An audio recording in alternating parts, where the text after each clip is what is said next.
पूर्व आज जो प्रेस मीट होता आम मुख्यतः पांचटी कथा उठे कथा हूँ बिजुली काट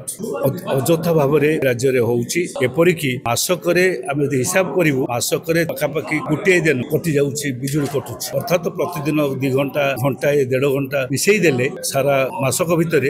गोटाए दिन कटि जा 24 घंटा इलेक्ट्रिक कटुच्छी आम तुरंत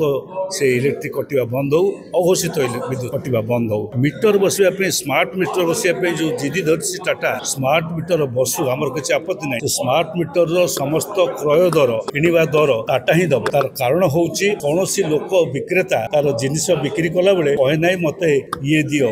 मो तराजू जो अच्छी जो मापुची से मापक जंत्र पैसा भी मत दियो तमें नब टाटा से नौ ये मीटर बसो स्मार्ट मीटर बसो किंतु स्मार्ट मीटर बसैला बेले जहाँ खर्च हम से खर्च टाटा दो। तृतीय कथा है प्रत्येक लोक को जो जोगे दिज्व नुआ लाइन जोगे दिज्व से जो खर्च अटल मानने सब अटकल कर हिसाब कर टाटा नौ तार अर्धेक सरकार बहन करूँ सरकार ये बहन करूँ कारण परवर्ती अवस्था धरतु मु 10टा खुंटा पकई नहीं मझे आउ 2 जन आसिले सी 2 जन ने तेणु सरकार बहन करूँ पंचायत म्युनिसिपल विशेष भाव में ग्राम पंचायत माने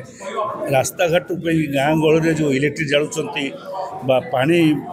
ये करने उठेबापी कि जो इलेक्ट्रिक व्यवहार कर समस्त पैसा सरकार दियो ग्राम पंचायत जल जोगाण ग्राम पंचायत विद्युत जोगाण समस्त पैसा माने स्ट्रीट रास्तार विद्युत जोगाण का घर कथा कहूनी रास्तार विद्युत जोगाण सरकार दियंतु ए कथा आज आम दाबी रखीचु आम आशा करूँ सरकार आपको सहयोग देवे एवं ए मध्य ओआरसी गोटे नोटिफिकेशन कर समस्त उपभोक्ता मानकर आह्वान कर असुविधा मुझे आशा करी से पाइबे से अनुसार कार्यानुष्ठान ग्रहण करेंगे।